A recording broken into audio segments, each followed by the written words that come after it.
Cyclone MMA. Ian Garry is a real problem for this welterweight division. Guys, if you can't tell from the title in this graphic, we're going to be talking about Ian Garry today.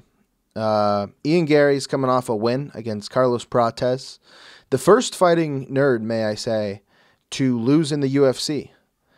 Carlos Prates was on his way, dude. He had the hype. He was a smoker that everyone thought was really cool, and he was knocking out everybody, and he was going to run through Ian Garry, and then he was going to get probably one more win, one more knockout.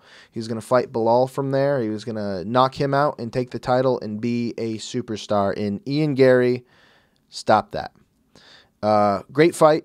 Ian Garry showed that this dude can game plan his ass off. And he really shows us, too, that despite a relatively not sexy fighting style, he plays it safe. He can get a knockout. He can get a submission. I don't want to say he can get a submission. He hasn't really shown us that in the UFC's one submission on his record. I should pump the brakes there. But we really see that he can game plan and he can win a fight.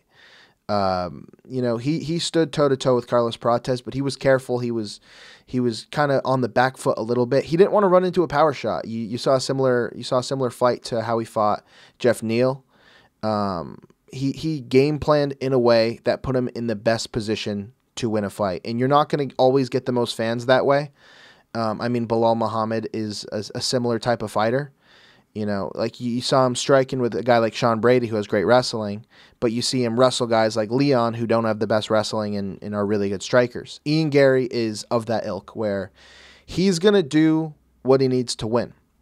But I kind of want to go through and talk about Ian Garry's career and where he's at now and what he really means for this welterweight division. Is this a future champion, or is this a guy who's kind of found his peak in that? Is he in the top 5 right now? He must be, right? I mean, all these wins. I mean, he's got to be close, right? I know at UFC 315, he's going to be the backup fighter. So if JDM or Bilal gets injured, he'll be there.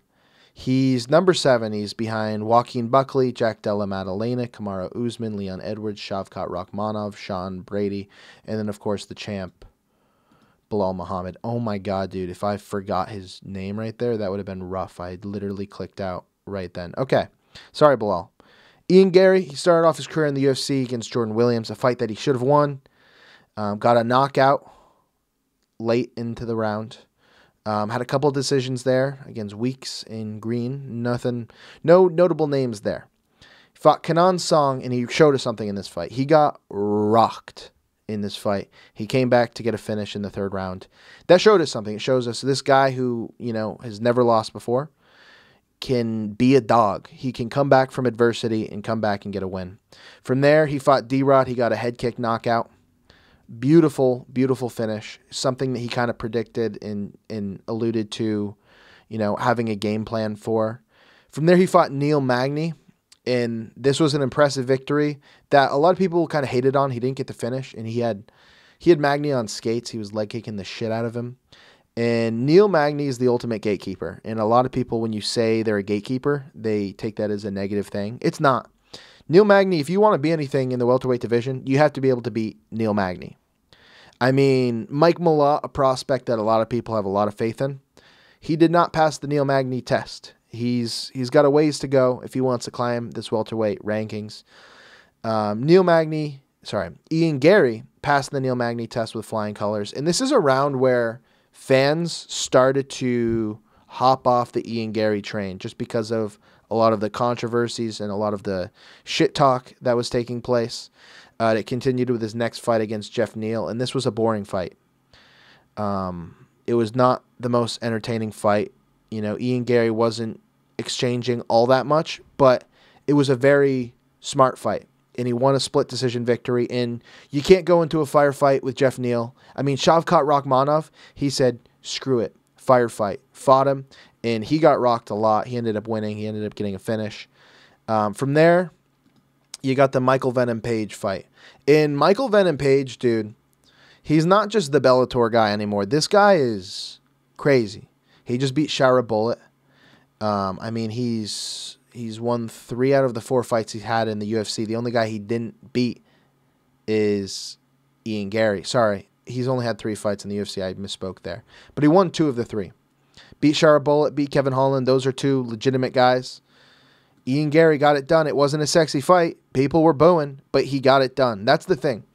Ian Garry is of the Belal Muhammad ilk of being able to game plan and ultimately win the fight. The goal in the fight is to win the fight, and they're able to kind of download information on their opponents, figure out their weaknesses, and figure it out. You know, he fought Shavkat Rakhmonov from there, and I know I'm talking about Ian Garry being this guy who figures it out and wins. He gave Shavkat Rakhmonov everything he can handle, and you can say whatever, you know, Shavkat said he was injured. We hear that a lot. Maybe he was injured. Regardless, did you guys see Ian Garry putting up a fight like that against Shavkat Rakhmonov? Ian Garry, 27 years old, may I add, just brought it to Shavkat Rakhmonov on short notice, dude. 27 years old, bringing it to a guy that everyone thought was going to be the future champion. Now people are doubting Shavkat Rakhmonov as a, you know, future title holder. They think, oh, if Ian Garry can do that, then Belal probably can do that. Ian Garry's good, and I feel like we're just starting to figure out how good he is. From there, he's got the Prates victory. What's next for him? I don't know. I mean, does Leon Edwards have a fight? Sounds like Kamaru Usman's fighting Joaquin Buckley. You got Jack Della Maddalena fighting for the title. Sean Brady's at number 1. Sean Brady's probably getting a title shot. Rakhmonov's probably getting a title shot. If I'm playing matchmaker here, I'm going Sean Brady versus Ian Garry. Winner gets a title shot. And then whoever wins between JDM and Belal Muhammad gets Shavkat Rakhmonov. I think Rakhmonov deserves to be in that spot. But Ian Garry, dude, his nickname's the future, and he may just be the future because I feel like a Belal Muhammad versus Ian Garry fight, it's interesting. It's interesting. It's one of those things where there's a lot of similarities. I think Gary's probably a better striker. I think Belal's probably a better wrestler. The grappling, it gets interesting. I mean, he took Shavkat's back, dude. He had submission attempts on Shavkat Rakhmonov, and if he's training with DeBronx and all those Brazilian dudes and shoot the box, he's just going to get better. So, 27 years old, Ian Garry, the future. He might be a real problem for this welterweight division. I think, you know, he's one of those guys like Paddy. I'm like, they're flashy. They got a lot of, you know, hype on the regional scene, but whatever. He might be a real title contender. Definitely a title contender. Possible champion. We'll see, guys. We'll see. All right. I hope you enjoyed this video. Whether you like Ian Garry or not, you got to admit, the dude's got game. Peace out, everybody.